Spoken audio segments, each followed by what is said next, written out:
السلام علیکم ورحمۃ اللہ وبرکاتہ۔ حضرات، آج کا ہمارا ٹاپک جو ہے وہ تراویح کی نماز، روزہ اور رمضان کا ہے۔ اللہ تعالیٰ قرآن مجید میں فرماتا ہے یا ایھا الذین آمنوا کتب علیکم الصیام کما کتب علی الذین من قبلکم لعلکم تتقون۔ اے ایمان والو، تم پہ روزے فرض کیے گئے تاکہ تم متقی پرہیزگار بن جاؤ۔ روزہ ہمارے پر فرض ہے، اسی لیے ہم سب کو روزہ مل کر رکھنا ہے۔ اللہ تعالیٰ اسی آیت کریمہ میں فرماتا ہے کہ رمضان کے روزے جو ہیں صرف تمہاری امت پہ نہیں فرض ہوئے، تمہارے سے پہلے کی جو امت پہ بھی روزے فرض کیے گئے تھے تاکہ تم متقی پرہیزگار بن جاؤ۔ تو روزہ جو ہے انسان کو متقی پرہیزگار بناتا ہے۔ روزہ جو ہے انسان کو صحیح معنوں میں ایک اچھا انسان بناتا ہے۔ روزے دار اگر جو روزہ رکھے گا بندہ تو کبھی کسی سے جھگڑا فساد غیبت چوری چکاری نہیں کرے گا، بالکل نیک انسان بنے گا۔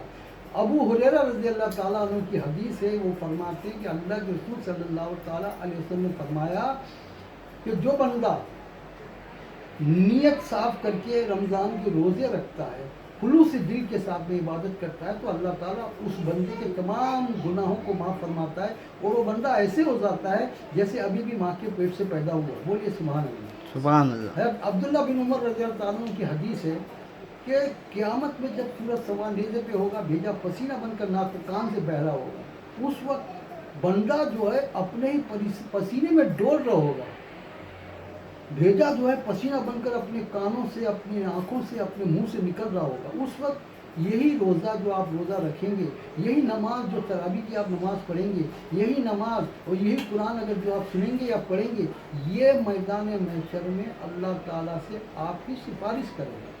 پہلے روزہ کہے گا کہ یا اللہ، بے شک یہ بندہ گنہگار ہے، بدکار ہے، سیاہکار ہے، لیکن میں گواہی دیتا ہوں کہ اس نے بڑی نیک نیت سے اور بہت ہی اچھے طریقے سے روزہ رکھا، اس لیے تو میری سفارش کو قبول فرما اور بندے کی مغفرت فرما۔ اس کے بعد میں جو قرآن آپ نے نمازوں میں پڑھا ہے، چاہے وہ تراویح میں پڑھا ہو، چاہے اور نمازوں میں پڑھا ہو، وہ قرآن سفارش کرے گا، اللہ سے کہے گا کہ بندہ بھلے گنہگار ہے، بدکار ہے، سیاہکار ہے، لیکن اس نے قرآن بھی پڑھا اور نماز بھی پڑھی، لہٰذا ہماری سفارش کو قبول فرما۔ اللہ تعالیٰ روزے کی اور قرآن کی سفارش کو قبول فرما کر بندے کی مغفرت فرمائے گا، اس کو جنت الفردوس میں داخل فرمائے گا۔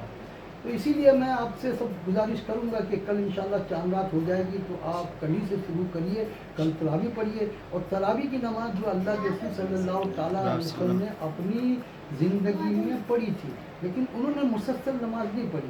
پہلے دن ایک دن ایسا ہوا کہ رمضان کا مہینہ تھا، آپ عشاء کی نماز کے بعد میں اپنے حجرے سے نکلے تو بہت ہی کم لوگ مسجد نبوی میں موجود تھے، آپ نے 8 رکعت تراویح کی نماز پڑھائی۔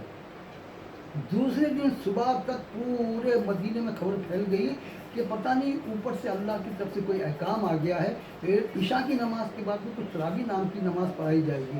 تو دوسرے دن سارا مدینہ جو ہے مسجد نبوی میں آ کے جمع ہو گیا عشاء کی نماز کے بعد میں، اور اللہ کے رسول حجرے سے باہر ہی نہیں آئے۔ لوگ صبح تک بیٹھ کے انتظار کرتے، جب سحری کا ٹائم ہوا اور بلال نے اذان دینے کے لیے بلال نکلے تو سارے لوگ سحری کرنے کے لیے اپنے اپنے گھروں کو چلے گئے۔ ظہر کی نماز کے بعد میں لوگوں نے اللہ کے رسول سے پوچھا کہ بھئی یہ کون سی نئی نماز آپ نے پڑھائی؟ تو آپ نے بتایا کہ یہ سحری کی یہ تراویح کی نماز تھی جو جبریل علیہ السلام نے مجھے آ کے بتایا تھا، اور میں نے 8 رکعت پڑھائی۔ تو لوگوں نے پوچھا کہ آپ کل کیوں نہیں واپس آئے؟ تو اللہ کے رسول نے فرمایا تھا کہ اگر میں کل آتا تو یہ نماز آپ لوگوں پہ فرض ہو جاتی ہے، اور رمضان کے مہینے میں نہیں چاہتا کہ اتنی لوگوں میں مشقت ہو، اس لیے نماز سنت موقدہ ہے، اسی لیے اس کو پڑھی جاتی ہے۔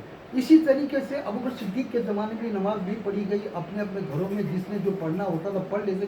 عمر ابن خطاب کا جب زمانہ آیا، دوم خلیفہ فاروق اعظم جب خلیفہ بنے، تو انہوں نے اس نماز کو جماعت کے ساتھ میں پڑھانا شروع کیا مسجد نبوی میں، اور وہ 20 رکعت کی گئی، 20 رکعت پڑھی گئی۔ اب 20 رکعت آپ پڑھیے، اس وقت لاک ڈاؤن ہے، اسی لیے میری آپ سب سے ونتی ہے، گزارش ہے کہ آپ لوگ اپنے گھروں میں نماز پڑھیے، جو رکعت جو آیتیں آپ کو آتی ہیں وہی پڑھیے، کوئی ضروری نہیں ہے حافظ قرآن اگر ہو تو بہت اچھا، اگر حافظ قرآن نہیں ہے آپ کے ساتھ میں تو کوئی بات نہیں، آپ 20 رکعت پڑھیے۔